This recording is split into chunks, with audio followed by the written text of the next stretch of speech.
First, they ignore you. Then they laugh at you. Then they fight you. Then you win.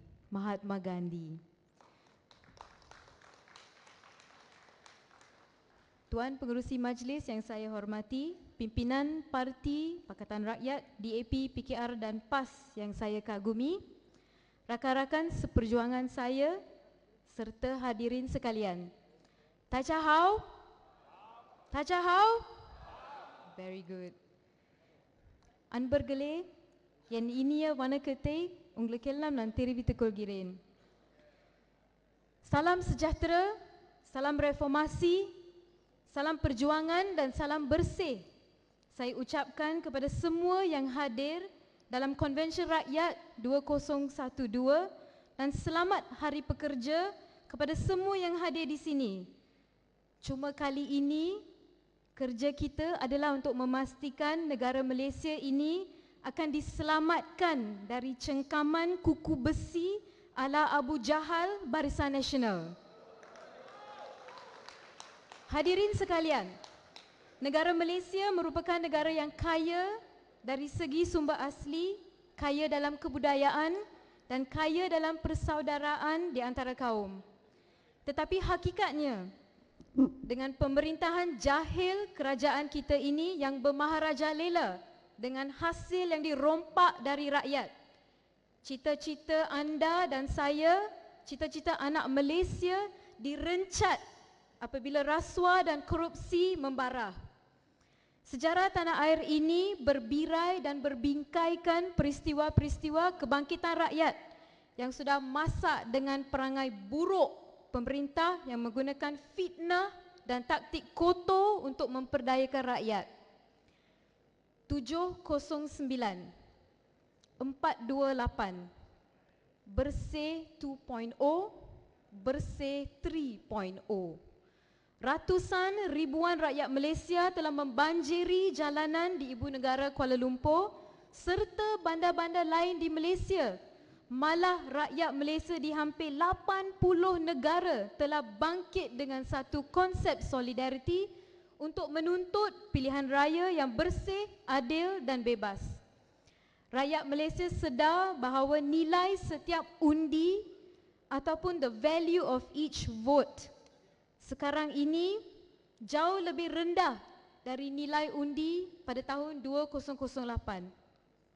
Ini bererti kerajaan yang menjajah sekarang ini sedang memastikan yang ia akan terus berkuasa di Malaysia untuk selama-lamanya.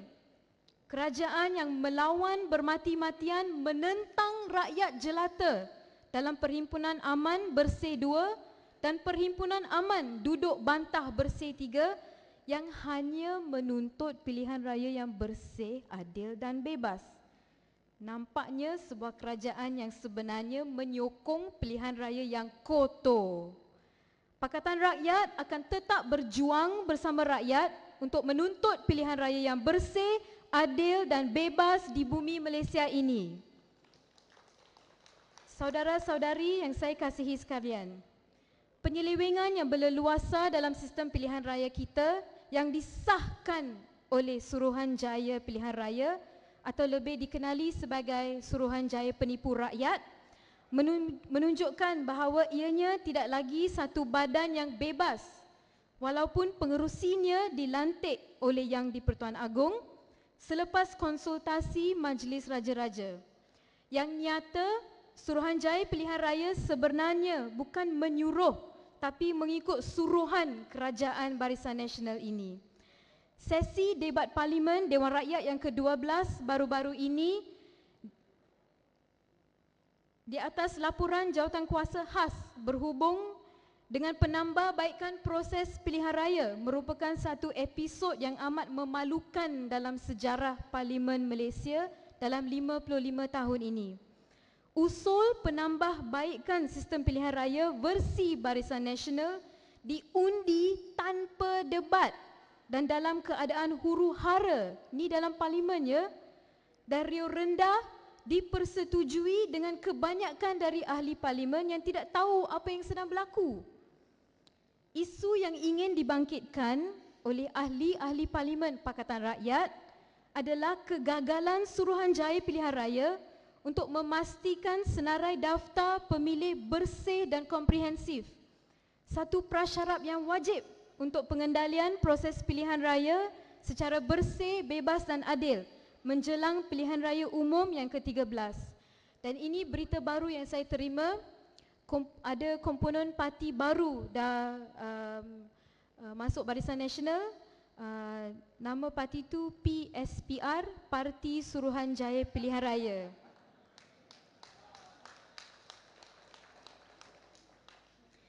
Namun, hanya satu sahaja daripada 8 tuntutan bersih 2.0 untuk proses pilihan raya yang bersih, bebas dan adil akan diimplementasi, iaitu penggunaan dakwat kekal. Yang 7 lain tu macam cerita Nujum Pak Belalang. Dia mereka-reka, tak bolehlah, susahlah, belanjalah, apalah, apa, terhege-hege. 40,000 pengundi ragu yang dikatakan status kewarganegaraan dan layak mengundi tetapi tidak dapat disahkan oleh Jabatan Pendaftaran Negara. Masuk akal ke? 40,000 pengundi tapi tak ada rekod dengan JPN.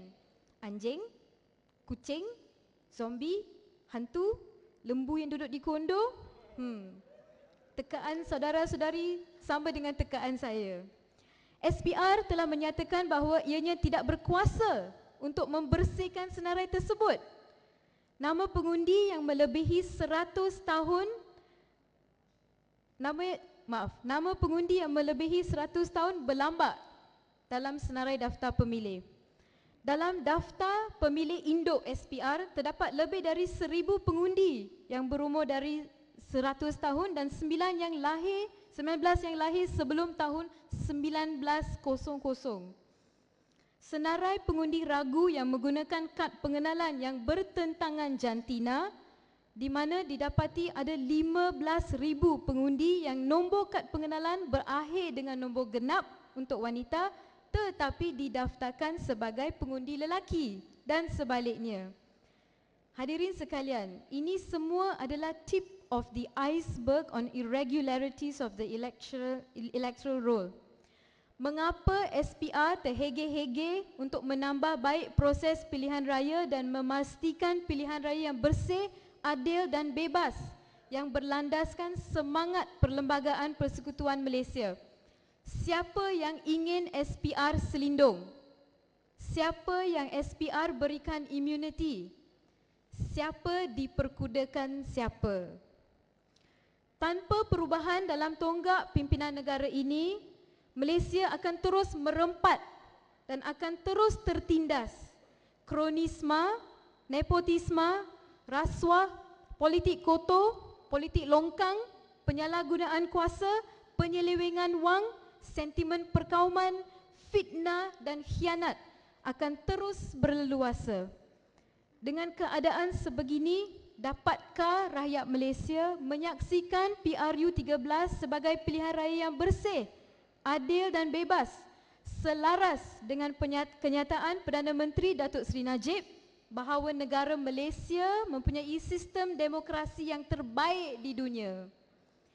Hadirin sekalian, saudara kaum India di Malaysia sudah lama dianiaya dan dimangsakan oleh rejim BN, terutamanya parti komponen mereka MIC.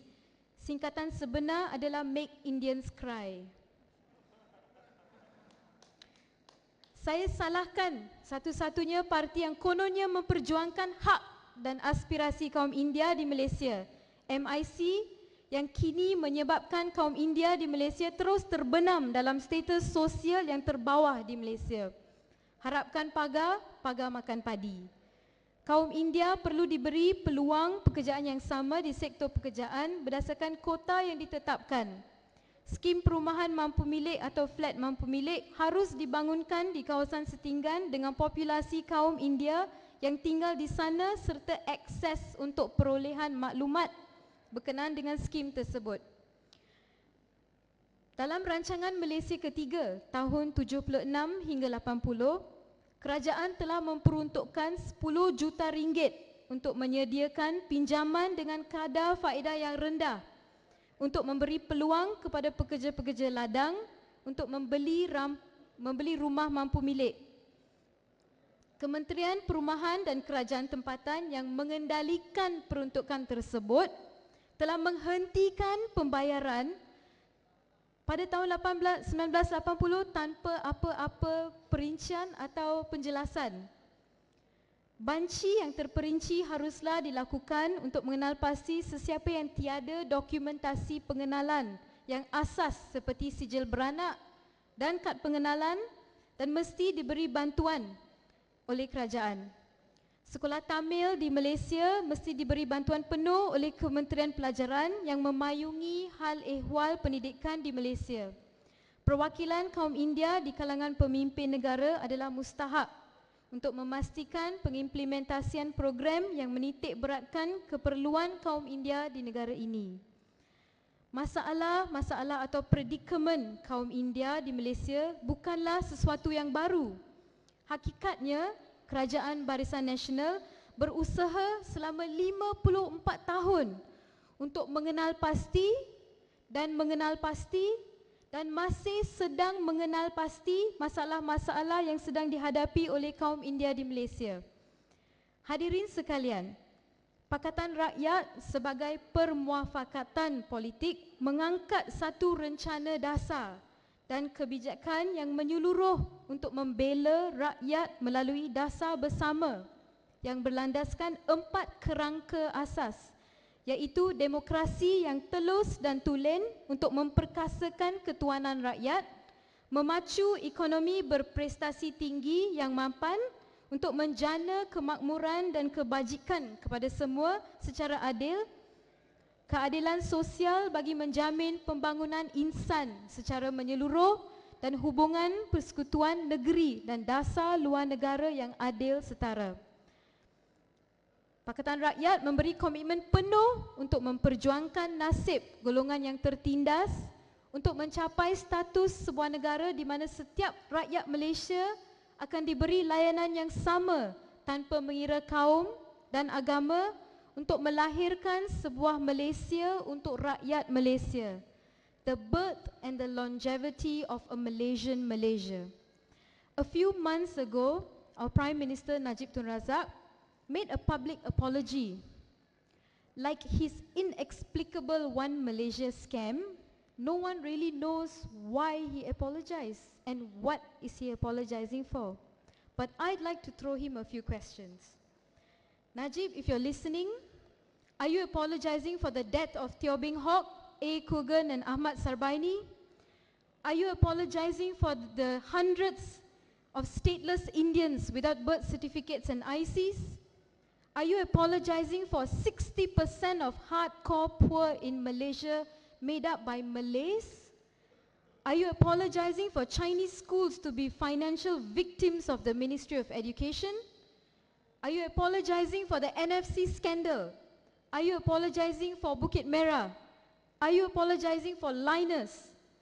Are you apologizing for a biased election commission? Are you apologizing for police brutality? And the cherry on the cake? Are you apologizing like pirates, guerrilla style, the takeover of Perak from Pakatan Rakyat? Ayo saudara-saudari sekalian, bangkitlah melawan pentadbiran rejim kejam ini yang rakus dan serakah di negara kita ini.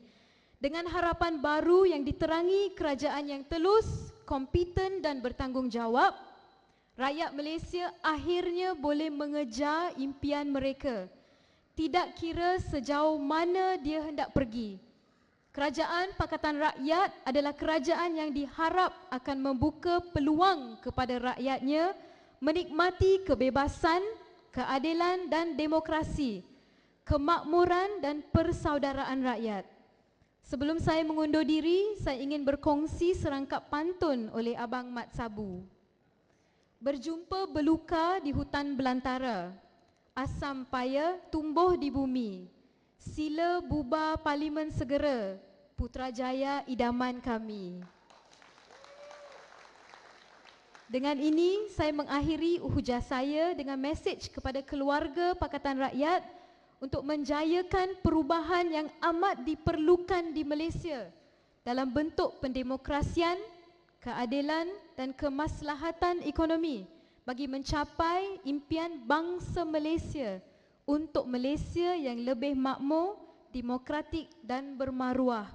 Ubah sekarang, bersihkan Malaysia. Sekian, terima kasih.